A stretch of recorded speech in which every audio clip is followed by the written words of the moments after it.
మాతృదేవో భవ పితృదేవో భవ. నేను మీ డాక్టర్ శ్రీధర్. చాలామంది హోలీ పండగ గురించి చెప్పమని అడుగుతున్నారు. మనకి మార్చి నెల 3వ తారీఖున హోలీ పండుగ వస్తున్నది. ఆ హోలీ పండుగ గురించి అందరూ సెలబ్రేట్ చేసుకుంటున్నారు. కానీ ఆ పండగ ఎందుకు వచ్చింది, ఎక్కడ నుంచి వచ్చింది, దానికి మూలం ఏమిటి అనేటటువంటి విషయాల గురించి చాలామంది మాకు తెలియదండి, సెలబ్రేట్ చేసుకుంటున్నాము అందరితో పాటు, కానీ దాని గురించిన విశేషం చెప్తే మాకు కాస్త ఉపయోగకరంగా ఉంటుంది అని చెప్పేసి అడుగుతున్నారు. దాని గురించి ఇప్పుడు మనం చెప్పదలుచుకున్నాము. ఈ హోలీ అనేటటువంటిది మనకి పురాణాలలో కూడా కనిపిస్తూ ఉంటుందండి. అక్కడి నుంచే మనకు ప్రారంభమైంది కూడా.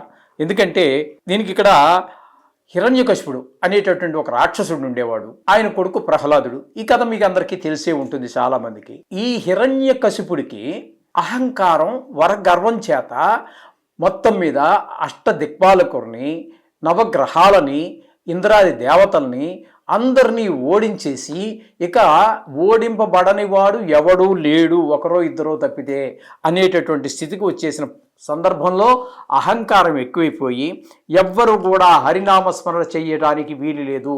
ఎందుకంటే దేవతలందరికీ కూడా పరమశివుడు అంటే చాలా ఇష్టం అండి. విష్ణువు అంటే పరమశత్రువు, ఈయన పరమ మిత్రుడు, వాడు పరమశత్రువు. ఇది రాక్షసుల యొక్క స్వభావం ఆ విధంగా ఉంటుంది. ఎందుకంటే సులువుగా కోరికలు ఇచ్చేస్తూ ఉంటారు కాబట్టి శంకరుల వారు, బోలాశంకరుడు, ఆయనంటే ఇష్టము. విష్ణుమూర్తి అంత త్వరగా దేనికి లొంగే మనిషి కాదు కాబట్టి దేవతలందరికీ కూడా శ్రీ విష్ణు అంటే కొంచెం వాళ్ళనందరినీ అంటే రాక్షస జాతిని ప్రజలందరికీ ఇబ్బంది పెడుతుంటే సంహరించినటువంటి వాడు కూడా ఈ విష్ణుమూర్తే కాబట్టి విష్ణు అంటే ఆయనకి పరమశత్రువు. కాబట్టి ప్రజలందరినీ ఆదేశించేశాడు, సమస్త లోకాలని కూడా, ఎవ్వరూ హరినామస్మరణ చేయడానికి వీలు లేదు, హరిని పూజించడానికి వీలు లేదు, నేనే దైవాన్ని, అందరూ నన్నే పూజించాలి అని చెప్పేసి శాసనం చేసి వదిలిపెట్టేశాడు. ఈ విధంగా జరుగుతోంది. ఇలా ఉన్నటువంటి సందర్భంలో సాక్షాత్తు ఆ విష్ణుమూర్తి ఆయన కొడుకుగా ప్రహ్లాదుడి రూపంలో జన్మించడం జరిగి ఆయన హిరణ్యకశిపుణ్ణి, ఆయన మాటకి ఎదురు చెప్పాలంటే అందరికీ భయమే, దేవతలతో సహా. కానీ ఆయన కడుపును పుట్టాడు కాబట్టి శ్రీ మహావిష్ణువే కాబట్టి ఆయనకి భయం లేదు కాబట్టి ఖచ్చితంగా వ్యతిరేకించాడు. నేను హరునే కొలుస్తాను, విష్ణుమూర్తినే కొలుస్తాను, నిన్ను కొలవను కాక కొలవను అని చెప్పేసి ధైర్యంగా చెప్పేశాడు. చిన్న పిల్లవాడు. అంత రాజుకి తలకాయ తీసేసినట్టు అయిపోయింది.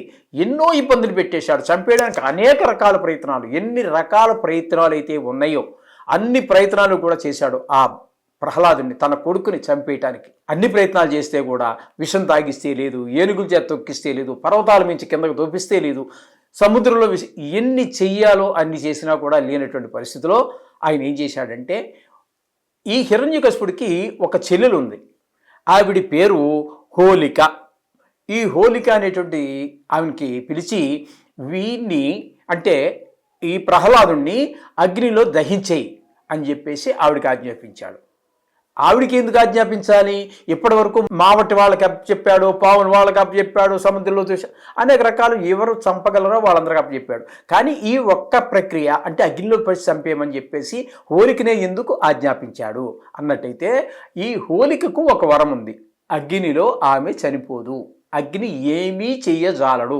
ఈ హోలిక అటువంటి వరం ఉంది ఆమెకి. కాబట్టి అగ్నిలో వీడిని చంపేయమని చెప్పేసి ఆజ్ఞాపించాడు హిరణ్యకశిపుడు. ఆమె ఏం చేసింది, ఈ చిన్న పిల్లవాడే కదా వీడు ప్రహ్లాదుడు, ఈ ప్రహ్లాదుని ఒళ్ళో కూర్చోబెట్టుకుని ఆవిడ అగ్నిలోనే కూర్చుంది, భయంకరమైనటువంటి అగ్నిలో. ఆ కూర్చోటంలో హిరణ్యకశిపుడు అనుకున్న, ఆమె అన్నగారైనటువంటి హిరణ్యకశిపుడు అనుకున్నది ఒకటి, ప్రహ్లాదుడు చచ్చిపోతాడని, ఆమె బతుకుతుందని వాళ్ళ ఉద్దేశం. కానీ మన నిర్ణయం కాదు, దైవ నిర్ణయమే నిర్ణయము. కాబట్టి ఇక్కడ ఏం జరిగిందంటే, ప్రహ్లాదుడు బ్రతికి బయటపడ్డాడు, ఆ హోలిక చనిపోయింది.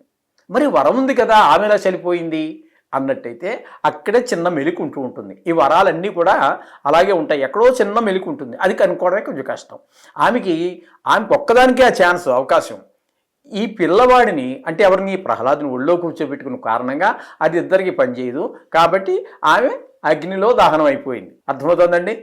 ఆమెకి ఒక్కతి కనుక కూర్చుంటే అగ్ని ఏమీ చెయ్యజాలడు. కానీ ఈ పిల్లవాడైనటువంటి ప్రహ్లాదుని ఒళ్ళో కూర్చోబెట్టుకున్న కారణంగా ఆమె దహనం అయిపోయింది. ఆమెకి అవకాశం లేదు, ఆ వరం పొందలేదు ఆవిడ. ఈ ప్రహ్లాదుడు మరి సాక్షాత్తు విష్ణుమూర్తే కదండి. కాబట్టి ఈ ప్రహ్లాదుడు బతికి బయటపడ్డాడు. ఇదంతా ఆశ్చర్యకరం.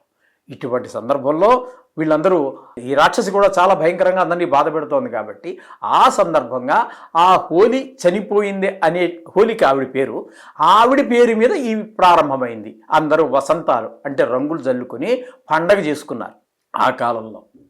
అదే ఈనాటికి ఆవిడ పేరు మీదే హోలీ అనేటటువంటి పండగ.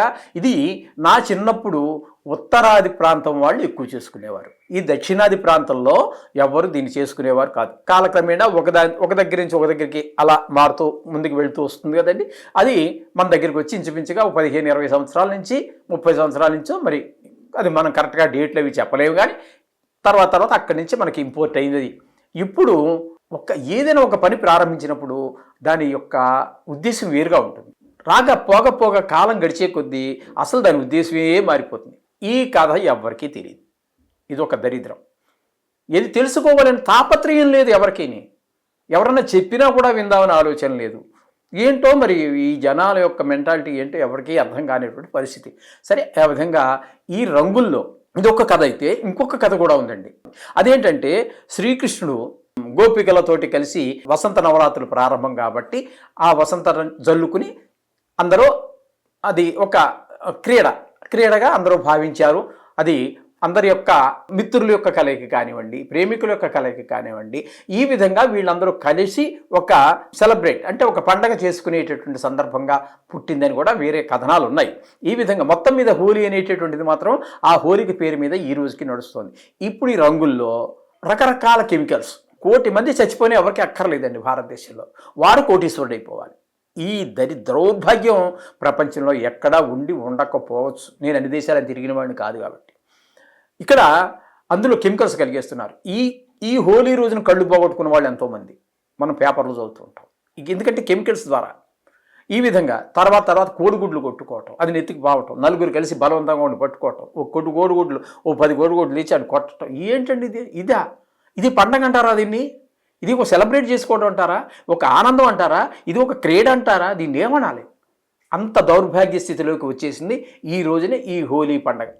కాబట్టి ఈ వీడియో చూసిన వాళ్ళు కొంతమంది అయినా ఈ కెమికల్స్ కలిపినటువంటి రంగులు వాడకుండా ఉండటము, ఈ కోడిగుడ్లు ఏంటో కాకి రెట్టలు, కోడి రెట్టలు ఏంటండి ఇవన్నీ వదిలేసి ఒక సరియైన పద్ధతిలో మీరు ఈ కథను తెలుసుకోండి, దీని యొక్క ఆంతర్యాన్ని గ్రహించండి, సరియైన పద్ధతిలో హోలీ పండుగని చేసుకొని అందరూ ఆనందింతురుగాక. శుభం భూయాత్.